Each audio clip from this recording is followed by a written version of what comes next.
عبید اللہ بن جریر سے روایت، انہوں نے اپنے والد سے روایت کی، انہوں نے فرمایا رسول اللہ صلی اللہ علیہ وسلم نے ارشاد فرمایا کہ جس قوم میں بھی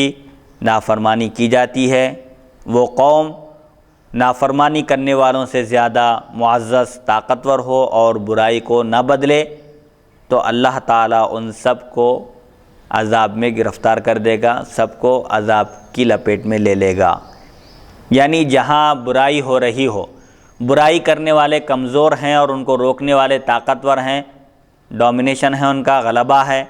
قدرت ہے، اس کے باوجود اگر وہ برائی کرنے والوں کو برائی سے نہ روکیں تو نتیجہ یہ ہوگا کہ برائی کرنے والے اور برائی سے نہ روکنے والے دونوں بھی اللہ کے عذاب کی گرفت میں آ جائیں گے، کوئی نہیں بچ سکیں گے۔ تو اس کا مفہوم، اس کا مطلب یہ ہوا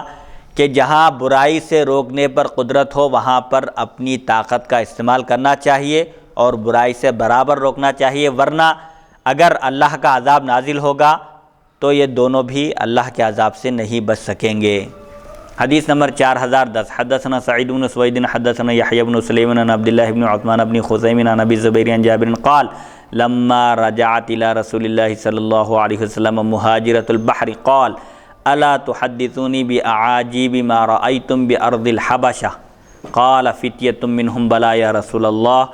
بینا نحن جلوس مرت بنا عجوز من عجائز رہابینہم تحمل على رأسها قلة من ماء فمرت بفتى منهم فجعل إحدى يديه بين كتفيها ثم دفعها فخرت على ركبتيها فانكسرت قلتها فلما ارتفعت التفتت إليه فقالت سوف تعلم يا غدر إذا وضع الله الكرسي وجمع الأولين والآخرين وتكلمت الأيدي والأرجل بما كانوا يكسبون فسوف تعلم كيف أمري وأمرك عنده غدا قال يقول رسول الله صلى الله عليه وسلم صدقت كيف يقدس الله أمة لا يؤخذ لضعيفهم من شديدهم۔ جابر رضی اللہ عنہ سے روایت، انہوں نے فرمایا جب رسول اللہ صلی اللہ علیہ وسلم کی طرف بحر کی طرف ہجرت کرنے والی جماعت واپس ہوئی، یعنی حبشہ کی طرف ہجرت کر کے جو صحابہ تشریف لے گئے تھے وہ لوگ جب واپس ہوئے تو حضور صلی اللہ علیہ وسلم نے فرمایا کیا تم مجھ سے نہیں بیان کرو گے حبشہ کی سرزمین پر کوئی تعجب خیز جو چیز تم دیکھے ہو، حیرت میں ڈالنے والی کوئی ایسی چیز جو پیش آئی تمہارے ساتھ، کیا تم اس کو بیان نہیں کرو گے؟ سفر کیے ہو، ہجرت کیے ہو اور وہاں سے جب واپس آئے ہو تو ظاہر بات ہے دوران سفر یا قیام کے دوران کوئی حیرت انگیز واقعہ پیش آیا ہو، اگر کوئی ایسا واقعہ ہے تو بیان کرو۔ صحابہ حضور نے فرمایا تو ان میں سے اس جماعت میں سے چند نوجوانوں نے عرض کیا کیوں نہیں یا رسول اللہ صلی اللہ علیہ وسلم، جو حیرت میں ڈالنے والی چیز ہے ہم وہ ضرور بیان کریں گے۔ پھر انہوں نے بیان کیا، اس درمیان کہ ہم بیٹھے ہوئے تھے ہمارے پاس سے حبشہ کی سرزمین پر عام طور پر عیسائی نصرانی لوگ وہاں پر سکونت اختیار کیے ہوئے تھے، عیسیٰ علیہ السلام کو ماننے والے وہاں موجود تھے۔ تو صحابہ فرماتے ہیں وہ جماعت کہتی ہے کہ اس درمیان کہ ہم بیٹھے ہوئے تھے ہمارے پاس سے عیسائیوں کی بوڑھی عورتوں میں سے ایک بوڑھی عورت راہبہ جو دنیا سے کنارہ کشی اختیار کر کے جنگل میں سکونت اختیار کی تھی، جھونپڑی بنا کر رہا کرتی تھی، دنیا والوں سے علیحدگی اختیار کر لی تھی، ایک بوڑھی عورت اپنے سر پر پانی کا ایک مٹکا اٹھائے گزری ہمارے اس پاس سے، فمرت بفتى منہم، وہ خاتون، وہ بوڑھی عورت راہبہ ان میں سے ایک نوجوان کے پاس سے اس کا گزر ہوا، جو لوگ وہاں پر راستے پر بیٹھے ہوئے تھے ان میں سے کسی ایک کے پاس سے اس کا گزر ہوا تو ان میں سے ایک نوجوان نے اپنے دونوں ہاتھ میں سے ایک ہاتھ اس کے دونوں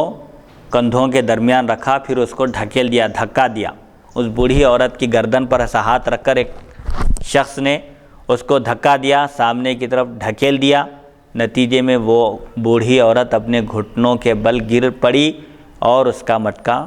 ٹوٹ گیا، مٹی کا جو گھڑا تھا وہ پھوٹ گیا۔ فلما ارتفعت، پس جب وہ بوڑھی عورت زمین پر سے اٹھی، نیچے سے اٹھی وہ،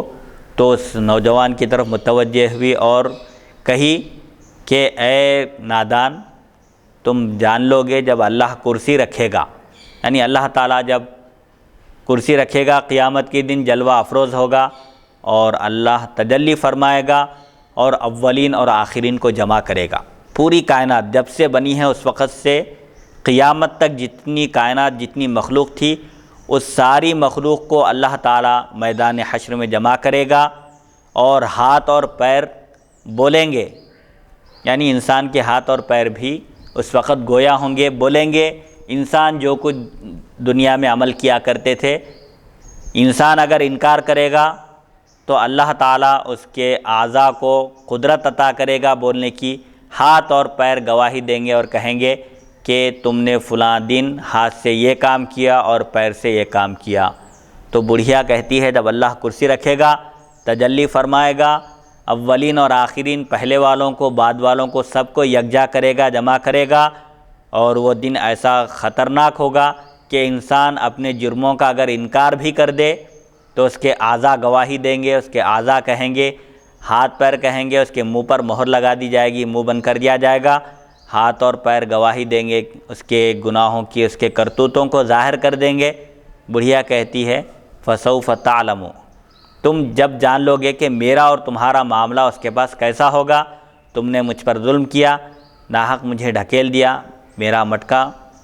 ٹوٹ گیا پانی کا، اور مجھ پر تم نے یہ جو ظلم کیا ہے، میرے ساتھ یہ سلوک کیا ہے، یہ معاملہ اللہ کی بارگاہ میں پیش ہوگا۔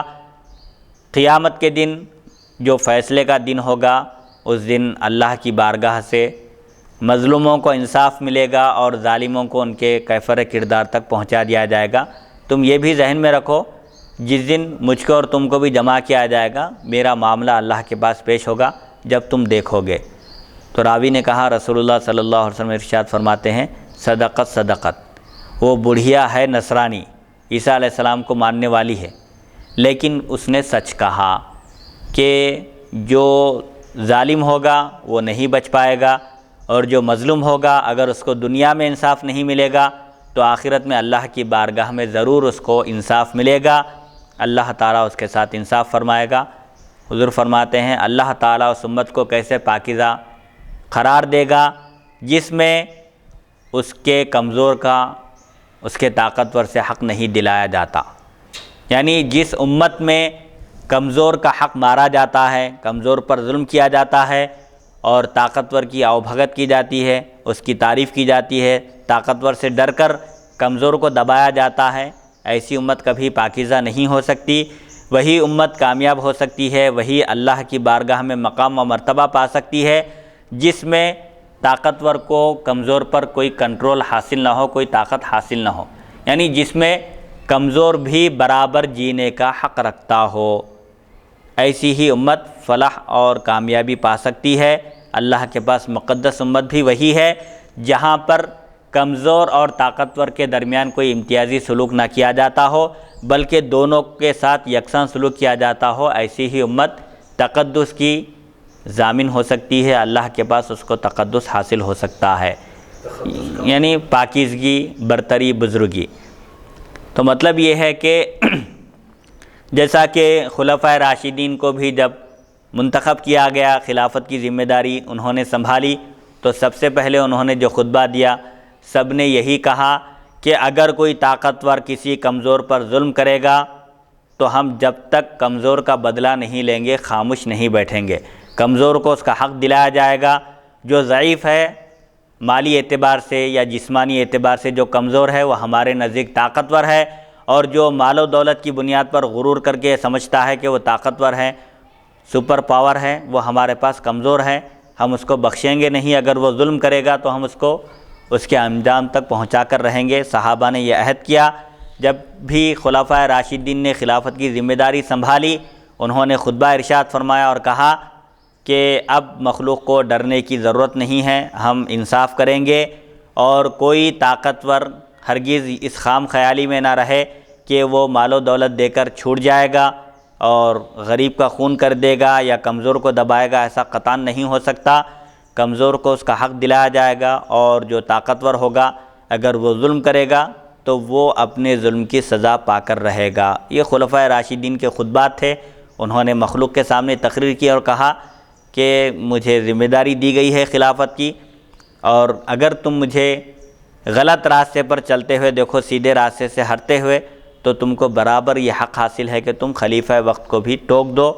اور برسر ممبر برملا تم حق بات کا اظہار کر سکتے ہو۔ خلیفہ وقت کا رعب اور ان کا دبدبہ تمہارے لیے مانع نہیں ہونا چاہیے۔ انہوں نے یہ تواضع اختیار کی اور مخلوق کو پورا حق دیا کہ وہ عوام سکون کے ساتھ راحت کے ساتھ زندگی گزاریں، اور تمدن جس کو کہتے ہیں یعنی انسان جس میں اپنی زندگی گزارنے کے لیے ایک دوسرے کا